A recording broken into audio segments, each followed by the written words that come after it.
Hello everyone, Manathrall here, and welcome back to PVM Mastery. Now, you'll notice in the camera there's a little bit of a change setup, but it's all going to be good for you guys. I just got to reorganize my interface here a bit. So, a little bit ago I said about doing a PVM Mastery for smaller mobs, stuff that's not quite as hard to do, but it still requires, a little bit of explanation on how you really, the best ways of going about, PVM and stuff like that. Now, personally, this is how I prefer to do combat. And my personal preference in combat is going to vary person to person, of course. But I like doing combat only while I am doing Slayer. Why? Because it just makes more sense to me. Why go about, killing all these creatures? I mean, I know you could go out and you can get loot, but whenever, you could be doing it for, Slayer. Because Slayer, you're going to want to raise it anyway, because you're going to be wanting to do different things. You're going to want to go up, and fight the harder creatures and get better stuff, like, the Abyssal Demons. They might not have the best loot, but they have loot nonetheless. And in time, they're just going to have, well, different loot. Especially when the skills change. But, anyway. So, PVM Mastery for the lower levels, I want to call it the basics. These are the mobs that don't really have special mechanics to them. They're not necessarily tough to do or anything like that. They're just your basic mobs. I'll do basic, and then I'll even do dragons in another episode, because they have a little bit more to them, but not too much more.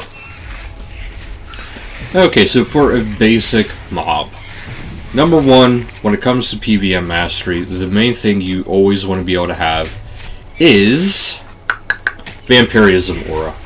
The reason why I say that is because at every level, the Vampirism Aura is actually useful. So, it's worth investing in the Vampirism Aura.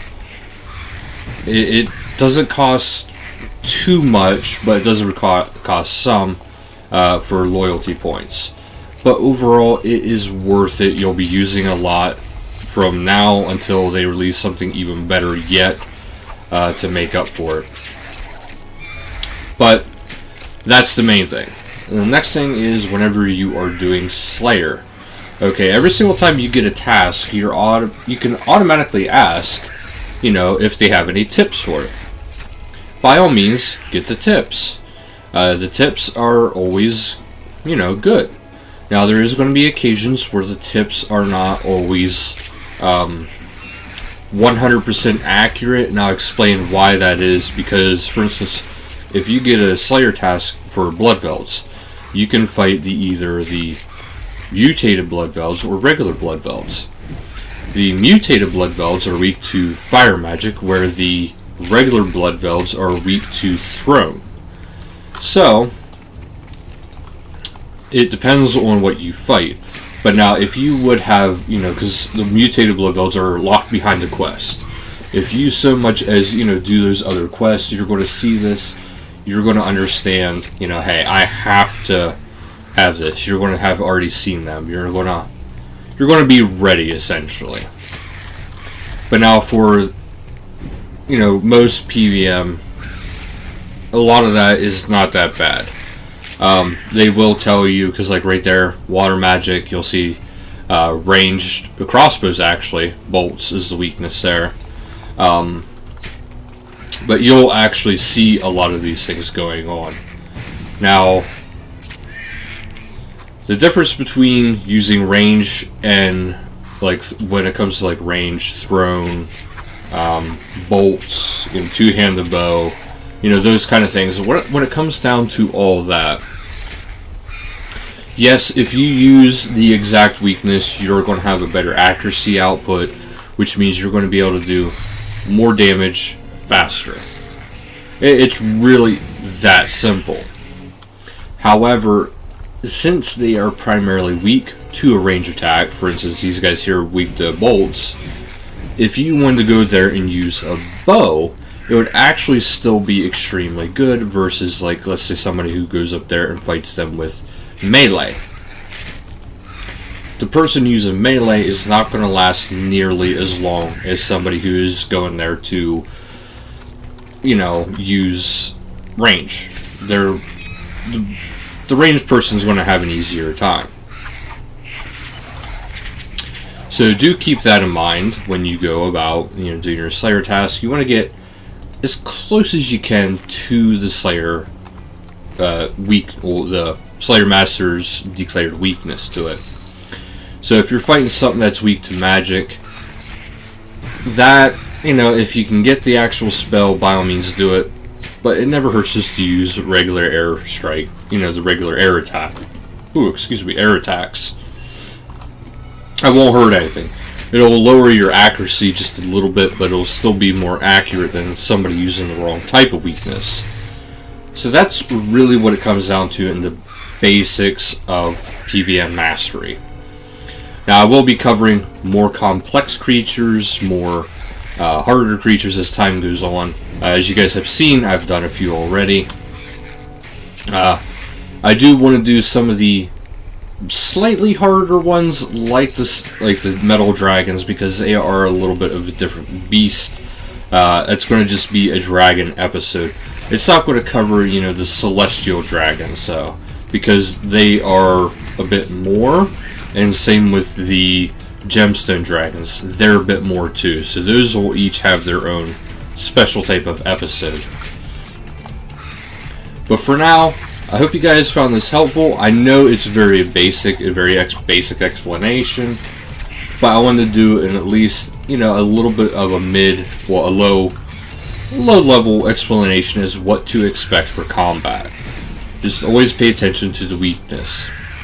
And not to mention, before I do head out here, there is one more thing that is worthwhile mentioning. If you guys remember in some of the videos that RuneScape has made, eventually they want to have it more reinforced as to the weaknesses. So eventually you're going to have more and more stuff being more beneficial to actually use that weakness. So you're going to have more benefits to using stab attacks as something that has stab, or slash, or crush. Eventually you're going to have that again. Like, we used to have that. But then it kind of went away, and now it became this. And yes, there's still the benefit of the added accuracy, but there's nothing else really to it. But they do plan on having it more enforced as to things that'll go on. So do expect that to actually come out, and that's why I actually wanted to cover this now too, because it's going to change, and it's going to be more complex. Not really more complex, but just more enforced, and more interesting as far as the game goes. Now, one last thing I'll cover in this, and since it does deal with combat, and that is the fact that there has been more and more information being leaked about the 5-year plan for skills. And if I had heard correct, now I want to go over it just to be 100% positive, but if I had heard correctly, the plan is to actually remove all skilling items from PVM. Now, PvP, you know, that's whatever somebody's holding on them, so, you know, whatever there, but so that even means seeds, that means herbs, because he even said seeds and herbs. So, it's very possible, and it's not necessarily true, but it's very possible that that could happen in the somewhat near future. So do keep that in mind, because if that happens, things are really going to change in this game, and it's going to get interesting and quick, because that means skillers, you will have a huge advantage, especially farmers, because you will be able to make bank off of your herb seeds. But that'll do it for today's video, so thank you guys so much for watching, and until next time, later guys.